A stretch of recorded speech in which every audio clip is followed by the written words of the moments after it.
Picture a country where the highest authority is no longer seen in public, where commercial planes suddenly vanish from the sky, and where whispers travel faster than news because the internet itself has gone dark. This isn't the opening scene of a movie. This is Iran right now, and what's happening there is far more serious than most people realize.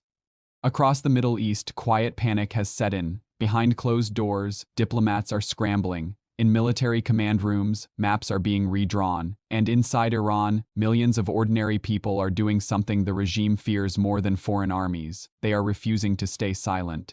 When a government makes the decision to shut down its own airspace, that alone tells you something is terribly wrong. On January 14th, Iran took the extraordinary step of grounding almost every civilian flight. Airports across the country went dark, except for a handful of international routes that required special approval. This wasn't caused by storms or technical failures. It was a security decision, and one made out of fear. To understand how unusual this is, consider the economic cost. Iran relies heavily on air cargo, regional travel, and transit routes between Asia and the Middle East. Closing the skies even briefly costs tens of millions of dollars a day. Governments don't accept losses like that unless they believe something far worse is coming. At nearly the same moment, Washington made a move that removed any doubt that this crisis had escalated. The Pentagon confirmed that the USS Abraham Lincoln Carrier Strike Group was being redeployed from the South China Sea toward the Middle East. This is not just a ship, it's a floating city of more than 5,000 personnel.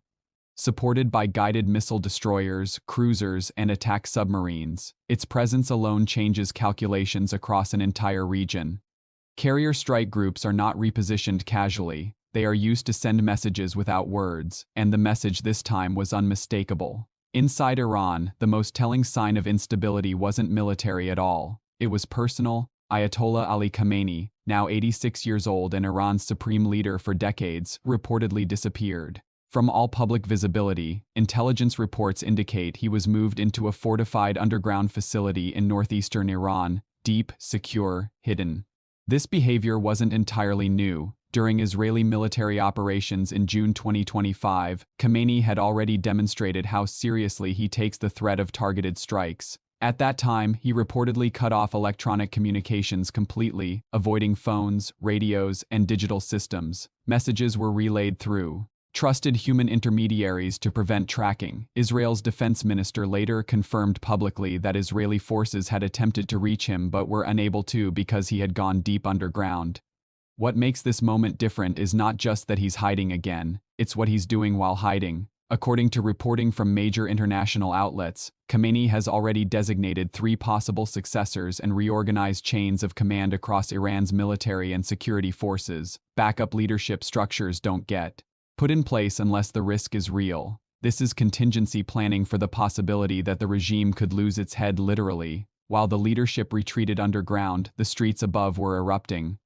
In late December 2025, Iran's economy finally snapped under years of pressure. The national currency, the rial, plunged to record lows. Inflation surged to levels that erased savings overnight. Basic goods became unaffordable for millions. What began as scattered economic demonstrations quickly turned into something far larger, and far more dangerous for those in power.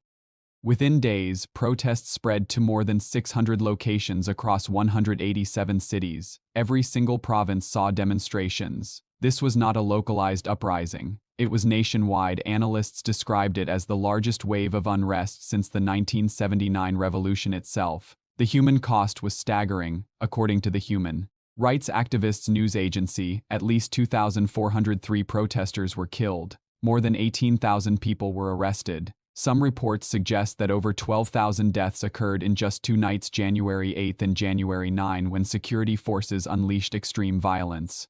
The government's response removed any remaining illusion of restraint. Live ammunition was used against unarmed civilians. Machine guns were deployed in public spaces. Martial law was imposed in multiple areas, and then came one of the most drastic measures of all. The internet was shut down nationwide. For more than 168 hours, an entire week, Iran went digitally silent. No social media, no messaging apps, no independent reporting, no videos leaving the country. For businesses, the blackout alone was catastrophic, costing an estimated $1 billion per day. For protesters, it was meant to isolate, confuse, and break coordination. For the outside world, it meant darkness, but silence didn't mean the world wasn't watching. This time, the response from Washington looked nothing like 2009, when Iran's Green Movement protests were met with cautious statements and limited action. President Trump took a far more direct approach. On January 2nd, he publicly addressed Iranian protesters, telling them he was standing with them and would help protect them. At the same time, he delivered a blunt warning to Iran's leadership: stop killing your own people or face consequences. Unlike past rhetoric, this warning came with visible action. By January 13th, the carrier strike group was already en route. US and British forces began reducing their footprint at Al Udeid Air Base in Qatar after Iranian officials threatened American installations. The State Department issued emergency security alerts, advising embassy staff in Doha to restrict non-essential travel. The region braced itself. Behind the scenes, diplomacy went into overdrive. Saudi Arabia, Qatar, Oman, and Egypt all launched urgent efforts to defuse the situation. None of them wanted to see a direct US-Iran military confrontation. Iran's foreign minister even appeared on American television, attempting to project calm. He claimed there were no plans to execute protesters and insisted the government was restoring order. The tone, however, betrayed desperation. Then came a moment that shifted everything. On a Wednesday afternoon, President Trump announced that Iran's leadership had backed down. According to his statement, Tehran committed to halting executions and reducing violence against demonstrators. Almost immediately, Iran reopened its airspace. Flights resumed. American personnel began returning to Al Udeid on the surface. The crisis appeared to cool, but the pressure didn't stop. It simply changed form. Instead of missiles, the next wave came through money. The U.S. Treasury announced new sanctions targeting Iranian officials directly responsible for the crackdown. Treasury Secretary Scott Bessent made the administration's position clear. The United States stood with the Iranian people, not with those ordering their repression. Then came the move that truly shook Tehran. A 25% tariff was announced on any country that continues trading with Iran. That list includes China, India, Turkey, the UAE, and Brazil, Iran's most important economic partners. Overnight, doing business with Iran became dramatically more expensive and politically risky. The impact was immediate. Shops in Tehran stayed shuttered. Supply chains froze. The rial fell even further. The middle class, already struggling, found itself on the brink of collapse. And this was only one part of a much larger crisis closing in on the regime from all sides. What's happening inside Iran now cannot be understood as a single crisis. It's a convergence of failures, pressures, and losses that are feeding off each other. Economically, politically, militarily, and psychologically, the system is under strain in a way it hasn't experienced in decades. Regionally, Iran's influence has been steadily eroding. For years, Tehran projected power through proxy forces rather than direct confrontation. Groups like Hamas in Gaza and Hezbollah in Lebanon were central to that strategy. But recent events have dramatically weakened both. Israeli military operations severely degraded Hamas's leadership and infrastructure, while Hezbollah has suffered losses that limited its ability to operate freely along Israel's northern border. These weren't symbolic setbacks, they were structural blows to Iran's regional reach. At the same time, American strikes carried out earlier disrupted Iran's nuclear ambitions. Facilities tied to enrichment and research were damaged, pushing timelines back by years according to multiple defense assessments. For a regime that has invested enormous political and financial capital into its nuclear program, that setback was humiliating and dangerous. The nuclear issue has long been a pillar of regime legitimacy, a symbol of defiance against the West. Watching that pillar crack sent shockwaves through Tehran's inner circle. Then came the loss of Iran's closest state ally. In December 2024, Syrian President Bashar al-Assad was overthrown. For more than a decade, Syria had been Iran's strategic bridge to the Mediterranean, a corridor for weapons, influence, and logistics. Losing Damascus didn't just mean losing a friend, it meant losing leverage. Across the entire Levant, Iran's leadership suddenly found itself more isolated than it had been in years. While foreign influence shrank, domestic pressure exploded. Inside Iran, daily life has become increasingly unbearable. Power outages roll through major cities for hours at a time. Factories shut down without warning. Small businesses close because they can't afford imported materials or even stable electricity. Inflation has surged into territory that destroys trust in money itself. When prices change weekly, sometimes daily, people stop believing in the system.